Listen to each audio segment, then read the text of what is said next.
What is going on, Pats Nation? You guys already know who it is. Patriots Global back here with another video. And in this one, the New England Patriots made a couple of trades today as we inch closer and closer to the official 53-man roster as cutdowns are finally starting to occur. This is where you start to see trades. This is where the Patriots usually will trade a couple players. This is where they'll acquire a couple of players, usually for about 6th to 7th round picks. Nothing crazy. You usually don't see, big blockbuster first round picks being traded and second round picks being traded or anything like that. But back at the end of the roster, guys that teams want to secure, they'll usually end up trading for that probably aren't going to make the other team's roster just so that they can secure the rights to them and they don't have to clear waivers. And that's what the Patriots are doing here. In this one, they are making a trade with the Cleveland Browns. They are acquiring offensive tackle Tyrone Wheatley Jr., and the Cleveland Browns are going to acquire running back Pierre Strong. From my understanding, there is absolutely no draft capital swapped here. Now, Wheatley, a former UDFA by the Browns, and Pierre Strong, a former fourth-round pick by the Patriots in just last year's draft. We are going to break down what this means for the Patriots, who won this, and ultimately, what are my thoughts on this trade? Before we do that, though, make sure that you guys go ahead, do me a favor, and leave a big thumbs up on this video. Let's see if we can get to 300 likes on this video. We got the best fan base out there, the most supportive fan base out there. Let's show all these other YouTubers that us here on Patriots Global, us Patriots fans, and if you're not a Patriots fan, we do it the best here on the channel. So make sure you guys leave a big thumbs up on your way into the channel. And of course, let's roll that Patriots Global intro and hop into today's video.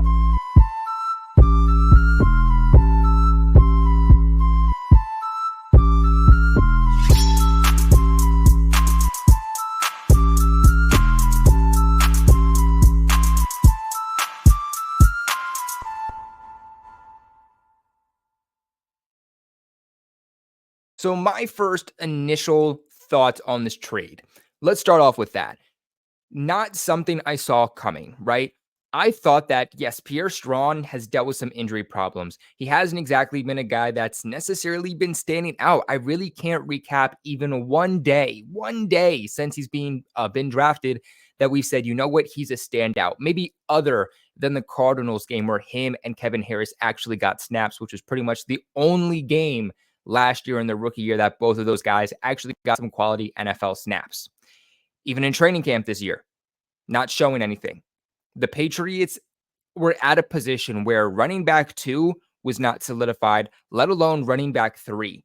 Kevin Harris, Pierre Strong, both guys that could have jumped that opportunity to showcase themselves, and neither of those guys ultimately did.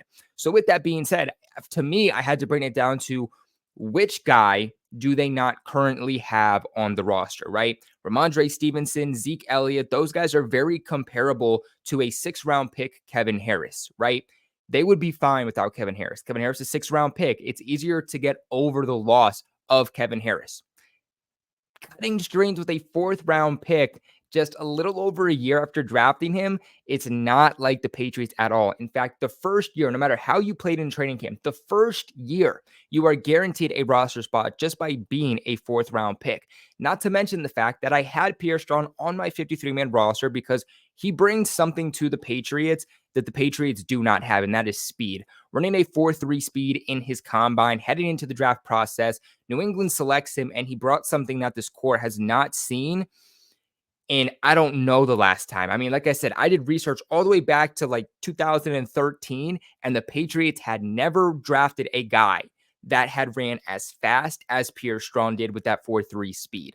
The issue with Pierre Strong was the fact that he was either going to burst off and find holes in the run game and give you a 30, 80-yard run sometimes. But then there were those other times where it was either a great run or he was either going to be stopped at the line of scrimmage or behind the line of scrimmage. You weren't going to get a lot of consistency, and you weren't going to get, Pierre Strong pinning his shoulders down and picking up those tough yardage. But I also thought that they didn't need that because they had Ramondre Stevenson and Zeke Elliott ahead of him with guys like Pierre Strong. Not Pierre Strong, but, guys like Kevin Harris and J.J. Taylor also on the practice. To me, I think that this move shows the fact that the Patriots are built around a specific type of running back in their system, and that is a power back, right? a guy that can put his shoulder down, get those tough yardage, but he's not a fast guy. You're not going to see him break off for a 70, 80-yard touchdown. You're not going to see him breaking off for 60-yard runs or anything like that. He's just going to pick up those tough yardages and maybe carry a couple guys on his back. The thing about Pierre Strong is I think it came down to the fact that the Patriots said, you know what?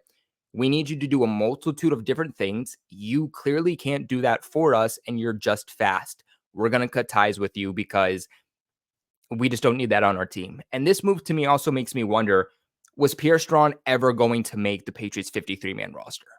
That's what this shows me, because they could have, traded him for draft capital, but no, they traded him for a guy in Tyrone Wheatley Jr.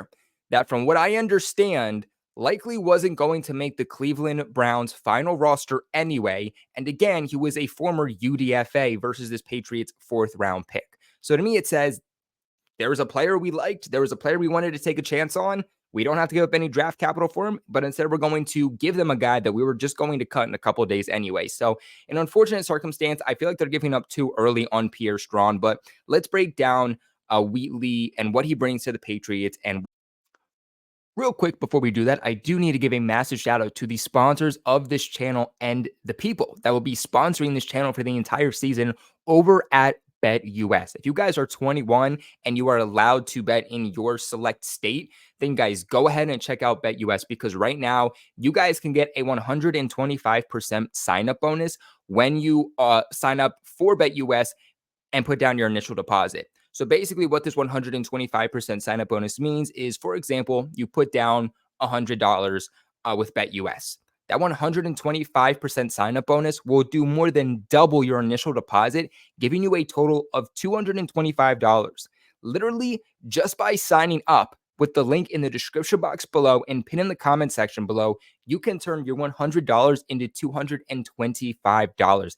And the great thing is that they're not just a sports book. They also have a casino. So you guys can go bet on blackjack or poker or whatever casino games you guys like. My favorite thing, obviously, though, is their sports book. And a couple of my favorite things about them is just the fact that you can bet on the preseason, which is obviously over now. But we all know that you were able to bet on the preseason. I know a couple of you actually did so.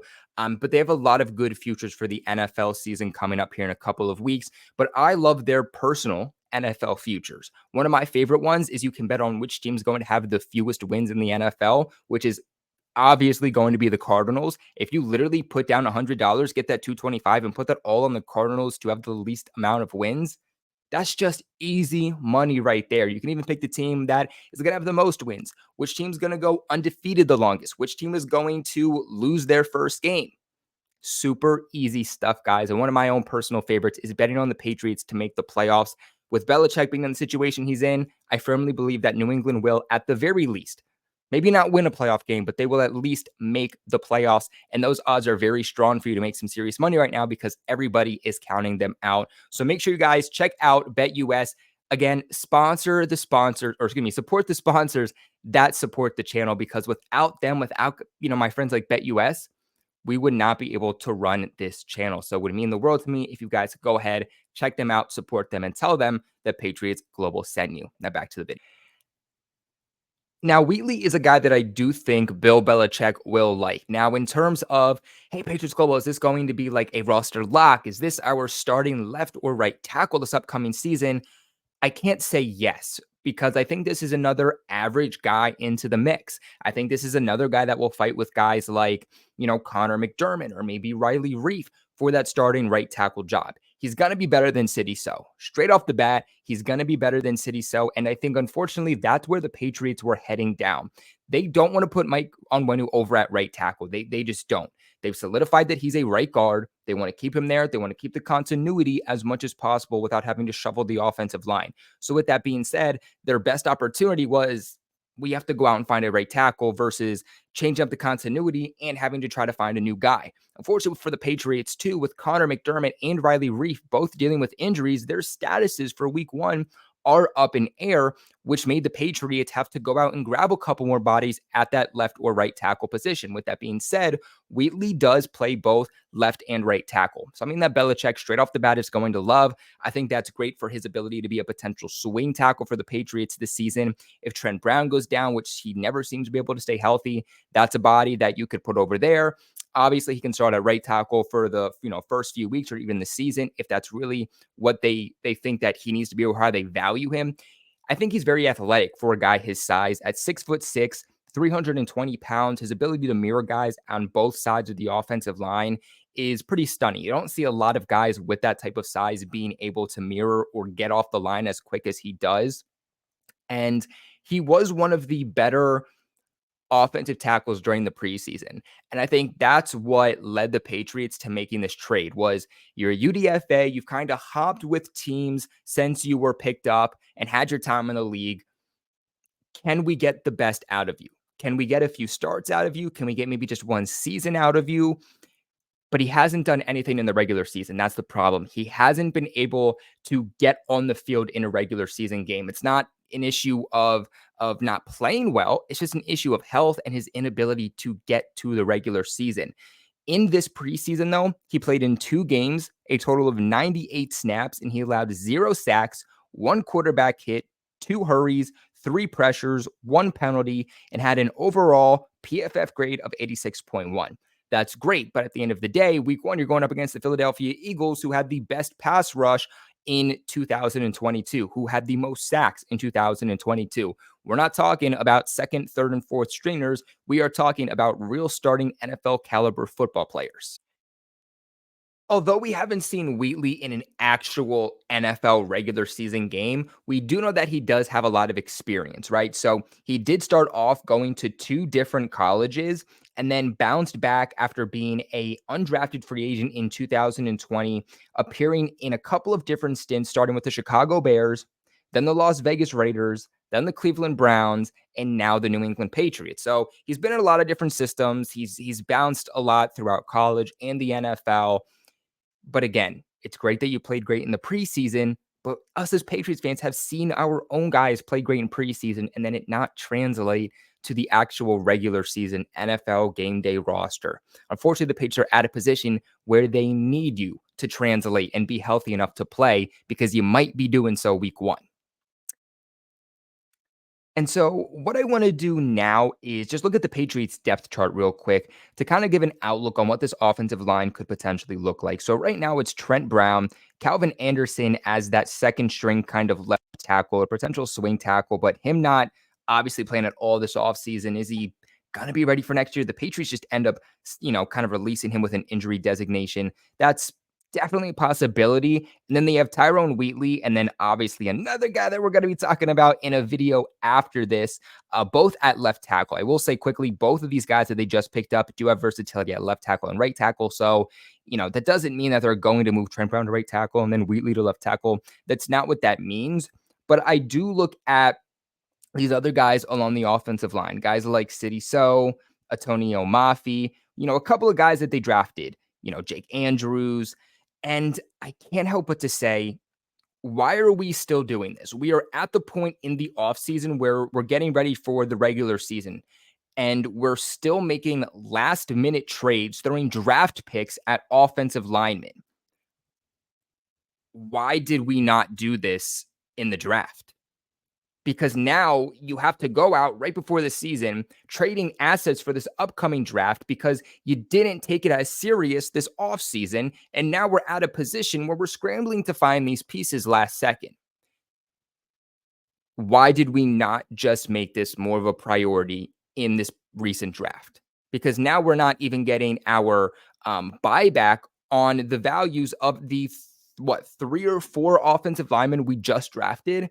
So it's a little frustrating, obviously, but at the end of the day, that's how the NFL works. Some picks hit, some picks don't hit, and you kind of just have to roll with the punches that are thrown at you. I do like the addition of Wheatley. I just don't like that the Patriots gave up on Pierre Strong so much. I understand that he probably wasn't going to be on the roster anyway, but as a former 4th-round pick, we gave him a year. Speed kills at any position, running that 4.3 40-yard dash. I think he showed some flashes, and I just wish he got an actual opportunity with the Patriots. But I think this is an even trade for both teams, right? The Cleveland Browns needed a third down running back who could be a little shifty, who gives them some speed, a guy that is not just Nick Chubb, who rolls through everybody, right? And then the Patriots literally needed help throughout the entirety of their offensive line. So I would say this is a pretty even trade for both teams. But what are your guys' thoughts? Let me know in the comment section below. Remember, leave a big like on this video. And of course, subscribe to the channel for all of your New England Patriots news. I appreciate you guys for watching as always. And never forget, go Pats.